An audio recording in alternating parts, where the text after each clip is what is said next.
pouquinho sobre a mamografia por tomossíntese, permite o aumento do diagnóstico precoce do câncer de mama. Então, para poder diagnosticar precocemente, saber o impacto que isso tem no dia a dia, na vida da gente, a gente precisa conhecer a doença, né? O câncer de mama é o segundo tipo mais frequente, só perde por câncer de pele não melanoma, acomete uma a cada 8 a 10 mulheres até os 80 anos, com uma incidência de aproximadamente 13% das mulheres. Então, é uma patologia de incidência muito elevada e uma doença prioritariamente do envelhecer, que sai de um caso a cada 228 mulheres aos 30 anos para um caso a cada 29 mulheres aos 60 anos. Então, ela é uma doença do envelhecer. Apesar do aumento da incidência nas pacientes jovens, não se mudou em nada a distribuição. Claro que no Brasil a gente tem uma situação diferente do resto do mundo, que a gente não tem respostas ainda, e que com os novos conhecimentos em genética, provavelmente daqui a um tempo a gente talvez tenha mais respostas. Por que que no Brasil essa população abaixo dos 40 representa em torno de 17% e no resto do mundo 10%. Então, essa população abaixo dos 40 hoje é uma preocupação de todos nós. E a maioria delas não tem alteração genética, mutação genética, deleções, qualquer doença genética que justificasse essa doença, ou nós não conhecemos o gene que causa, que pode ser também a resposta. E a doença que mais mata a mulher. Por isso que a gente insiste tanto nessa busca do diagnóstico precoce. Então, como é que vem o diagnóstico precoce? O rastreamento do câncer de mama, ele é uma prevenção secundária. Por quê? A prevenção primária é como se a gente conseguisse agir nos fatores genéticos da mulher, e isso é mais difícil. Então, a base do diagnóstico precoce é a prevenção secundária, que se dá através do rastreamento pelos exames. Essa prevenção secundária ela é capaz de identificar o câncer 1,5 a 4 anos antes dele se tornar palpável, é capaz de reduzir a mortalidade por câncer de mama em até 25, 30%, e com isso, determinando um tratamento menos agressivo. Existem inúmeros estudos, esse é o estudo base para o rastreamento do câncer de mama no mundo. A gente fica muito chateado e muito indignado quando alguns colegas prestam desserviço de dizer que a mamografia ela causa câncer, ela não diminui o risco de câncer. Está aí a pandemia para provar. Houve um aumento de 10% de cânceres localmente avançados. Então, o que se estima de perdido, de tempo de vida perdido com a pandemia em relação ao diagnóstico do câncer, acredito que só vai se recuperar daqui a 30 anos. Então, assim, foi a prova maior de evidência do benefício do rastreamento do câncer de mama foi a pandemia em que se interrompeu a rotina do rastreamento por em torno de 2 anos. Então, existem inúmeras meta-análises que mostram justamente isso, esse benefício, em torno de 25, 30% de redução da mortalidade por câncer de mama. Então, quais são as modalidades de rastreamento? A mamografia, até hoje, é o único exame que se mostrou capaz de reduzir a mortalidade por câncer de mama em torno de 20 e 25%. Ressonância, ultrassom, qualquer outro exame, ele vai ser complementar à mamografia. A ressonância só vai se associar à mamografia naquelas pacientes de alto risco, pacientes que têm risco genético de ter o câncer de mama, e com isso elas precisam da ressonância também para o rastreamento. Mas aí isso daria outra aula, para não me alongar, não me estender. A gente só quer deixar bem claro isso, que não pode ser exame de rotina, não substitui a mamografia, a ressonância não é capaz de identificar o carcinoma ductal in situ, que é o câncer de mama inicial. Só a mamografia, porque ela se apresenta na maior parte das vezes como calcificações. Então, ela é que é o benefício. Toda vez que a gente tem uma mama densa, o ultrassom sempre é recomendável que se complemente, mas complementar, jamais substituir. E esses outros exames, eles, a termografia é uma polêmica eterna, não tem evidência nenhuma, não reduz mortalidade. Os biomarcadores sanguíneos, né, que é essas células circulantes, que vem surgindo esses testes ainda em pesquisa, nada sobre evidência, porque ficam especulando o tempo inteiro de que vai existir o exame de sangue que vai detectar o câncer sem precisar fazer mamografia. Mais outros exames, esse é o principal, o DEMIST, foi quem agora quis mostrar a diferença da mamografia digital para a mamografia convencional de filme. Foi um trabalho multicêntrico em que mostrou que a CR, que é a mamografia convencional digitalizada, ela é 38% menos sensível e 21% menos efetiva. Onde é que eu estou querendo chegar? Na verdade, a tomossíntese, ela é uma evolução de tudo isso. Ela não é um exame novo, ela é uma evolução da mamografia. Então, a gente já saiu da mamografia de alta resolução, como se chamava, que era aquela que imprimia os filmes numa impressora, que tinham vários reagentes, super trabalhoso, que exigiam um cuidado excessivo, que os filmes se danificavam para a mamografia digital, em que se imprimia, mas também a imagem já passava a ser vista com um monitor de alta resolução de 5 megapixels. E, assim, principalmente o benefício da mamografia digital em pacientes jovens, com mamas densas, naquela época perimenopausa, em que por causa da densidade mamária de rotina, né? Claro que existem situações em que isso não acontece. A mesma coisa. A gente consegue. Deixa eu só tirar isso aqui da minha frente, que está me atrapalhando um pouquinho. Pronto. A gente consegue avaliar aqui que há um número de redução significativo da reconvocação para exame, tá? Porque a gente consegue avaliar as imagens com maior distinção, com maior contraste entre elas. Além disso, também houve uma maior detecção de câncer. Então, esse The Also Study também foi um estudo que mostrou o grande benefício da mamografia digital comparada com a mamografia de alta resolução. Então, a tomossíntese é melhor do que a mamografia digital? E a resposta eu já dei. Ela é uma evolução. Segundo a American Society of Breast Surgeons, a DBT, que é como se chama a tomossíntese lá, ela aumenta tanto a sensibilidade quanto a especificidade, principalmente em mamas densas. E o que é a tomossíntese? Nada mais é do que a reconstrução de imagens. Ela não é um exame novo. Ela segue mais ou menos o mesmo princípio da tomografia. Por isso que resolveram colocar esse nome tomossíntese. Então, ela vai diminuir a superposição de tecido e, com isso, diminuindo também falsos positivos em mamas densas. Há um aumento na detecção do câncer. Desvantagem: o tempo de interpretação é maior, dá mais trabalho para a gente. A gente passa mais tempo, porque em vez de ver bidimensional, a gente vai ver vai avaliar um exame dinâmico. Então, a gente avalia esses exames em monitores de no mínimo 3 megapixels. Hoje, o Colégio Brasileiro de Radiologia permite de 3 a 5, sem perda da qualidade da avaliação. No começo, havia uma maior radiação, e esse era uma grande crítica ao exame, que a gente, poxa, um exame que aumenta a radiação, aí não vai ser adequado. Cadê custo-benefício a longo prazo? Será que isso não vai trazer mais dano do que benefício?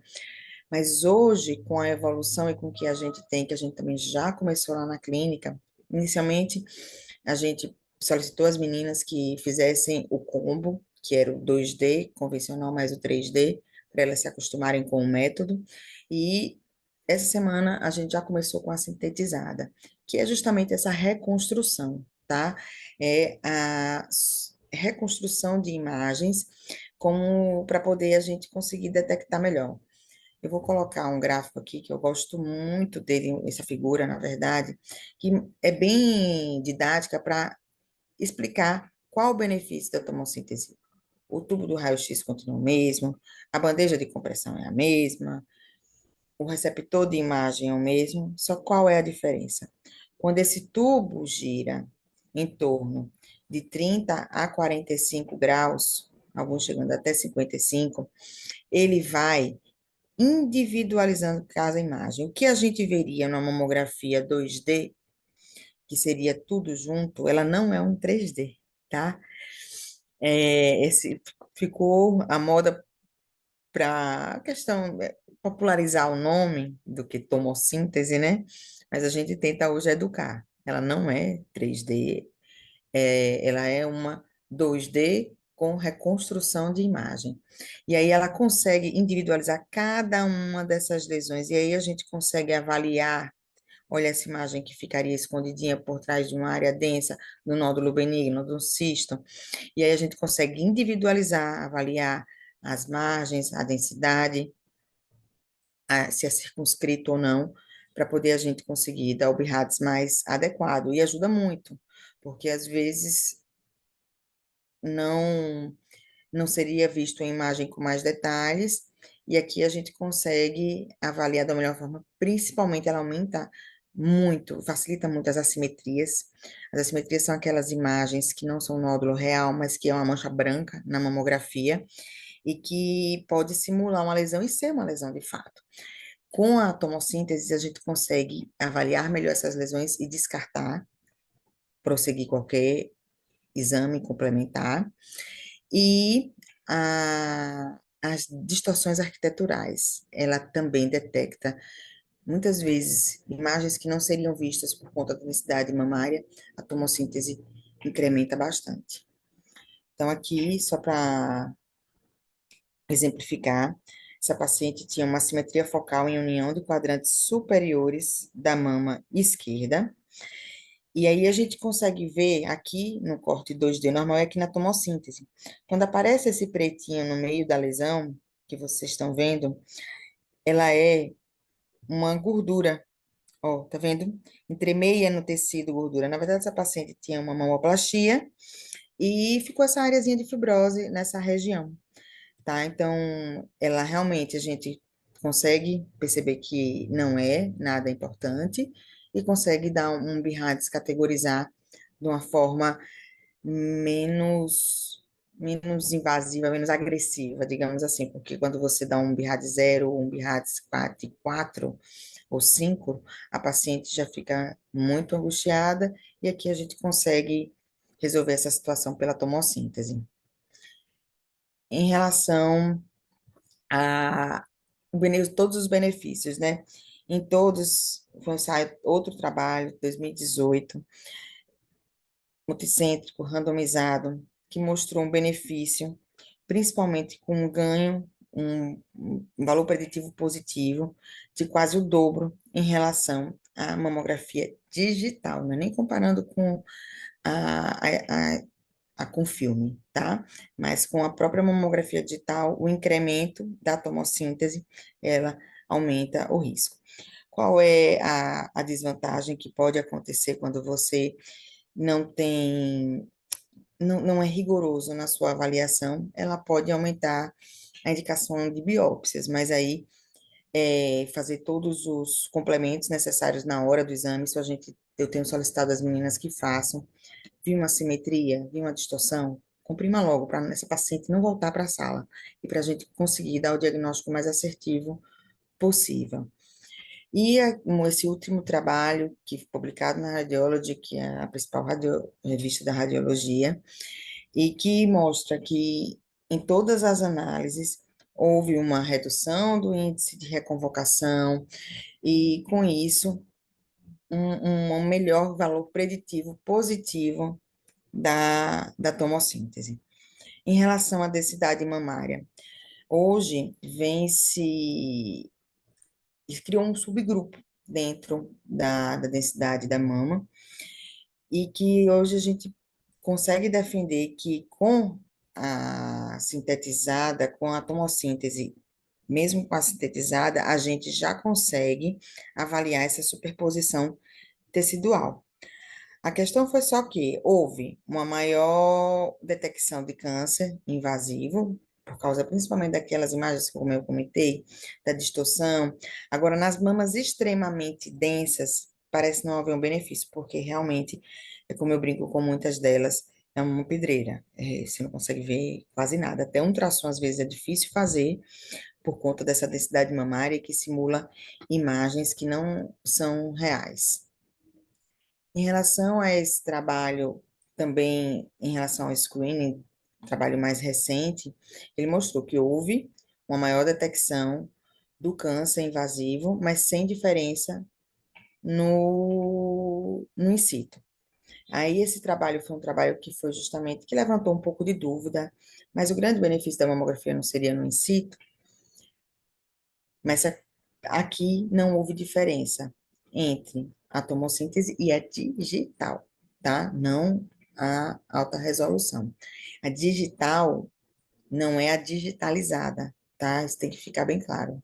Digital é quando o sinal sai direto da placa de compressão e vai direto para o computador. A digitalizada, esse sinal, na verdade, é captado por um book. Esse book passa por uma máquina que vai fazer a leitura e essa leitura é enviada para o computador, tá? Essa diferença é importante. A digital já tinha se mostrado melhor do que a digitalizada há algum tempo. Como a gente está conversando, evoluções. E a Santa Helena não podia ficar fora, né? Uma clínica que trata de mulher precisava evoluir em relação a isso.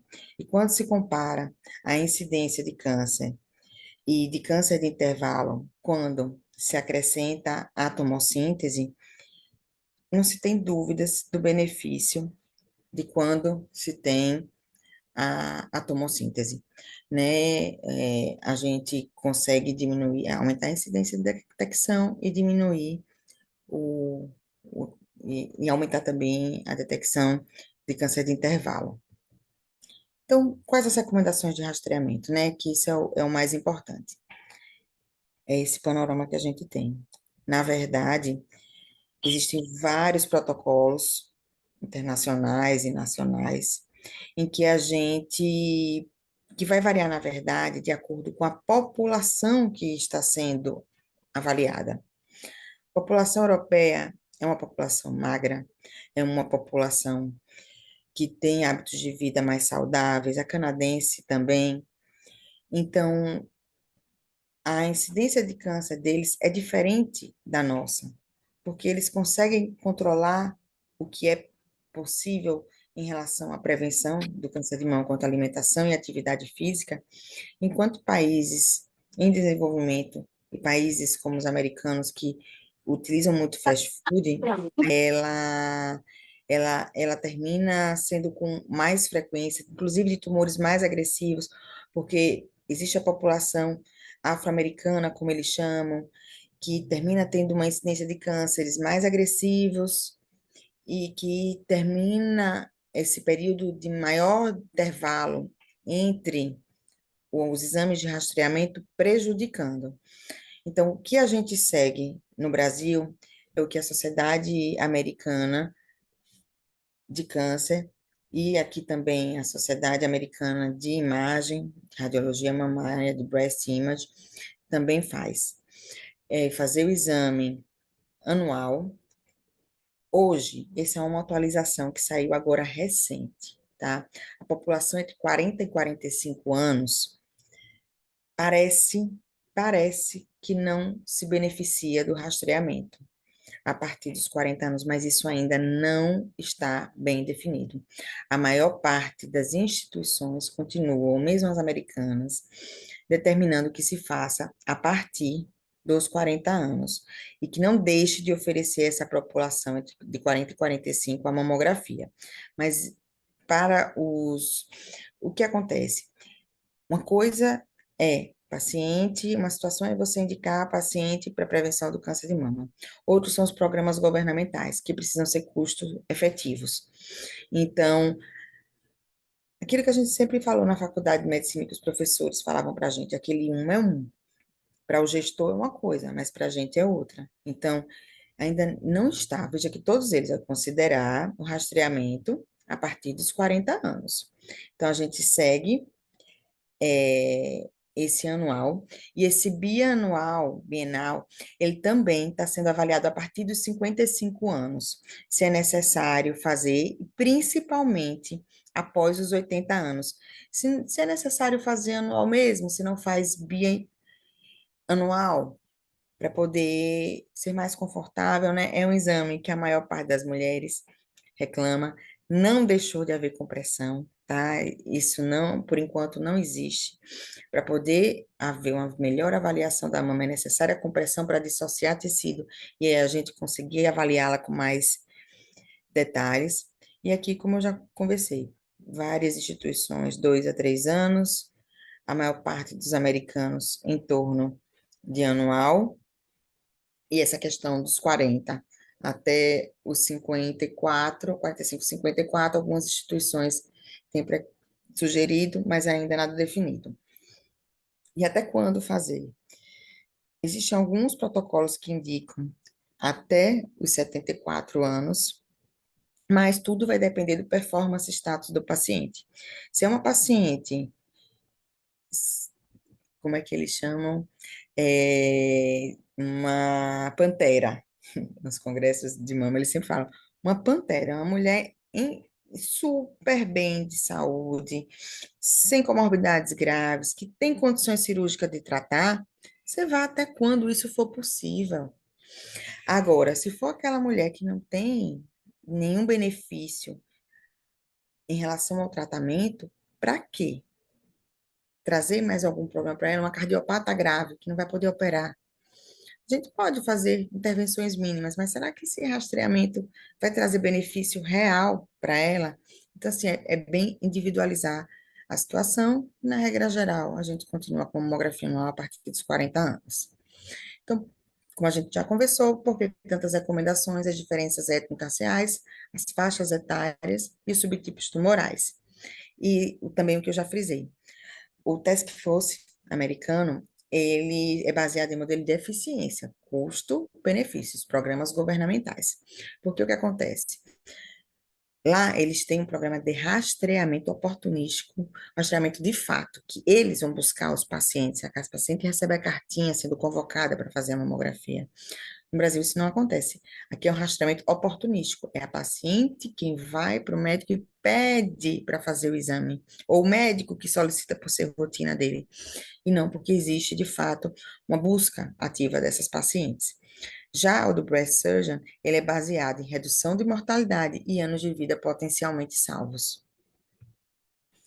Então, como fica como rotina, só para resumo geral? Toda mulher a partir dos 25 anos deve ser avaliada quanto ao risco do câncer de mama, porque é a partir daí que todos os nomogramas de risco de hereditariedade do câncer de mama é feito. As mulheres com risco igual da população geral devem iniciar o rastreamento a partir dos 40 anos de idade. Todos os protocolos comentam isso, preferencialmente com tomossíntese, porque ninguém tem dúvidas do benefício. As mulheres de alto risco deveriam iniciar o rastreamento 10 anos antes do caso mais jovem na família, mas nunca antes dos 25. Nunca se faz mamografia, o rastreamento do paciente de alto risco antes dos 25, e nunca se faz mamografia abaixo dos 30, tá? Mamografia só a partir dos 30. Para rastreamento, se for câncer, não. A gente faz até para conhecer o padrão da mama e ver se não tem microcalcificações, para poder fazer a avaliação mais adequada para o planejamento cirúrgico. E o rastreamento mamário deve cessar quando a expectativa de vida for abaixo dos 10 anos. Essa, para mim, é a recomendação muito mais valiosa do que para considerar somente a idade. Para quem não conhece, a nossa salinha lá de mamografia, que ficou encantadora, convido a conhecê-los. Quem ainda não fez sua mamografia, que já tem seus 40 anos, também as meninas estão lá aguardando vocês para poder cumprir, a mamografia cumprir o papel dela, que é salvar vidas. Tá certo? Estou aqui à disposição. Obrigada pela atenção de vocês. Qualquer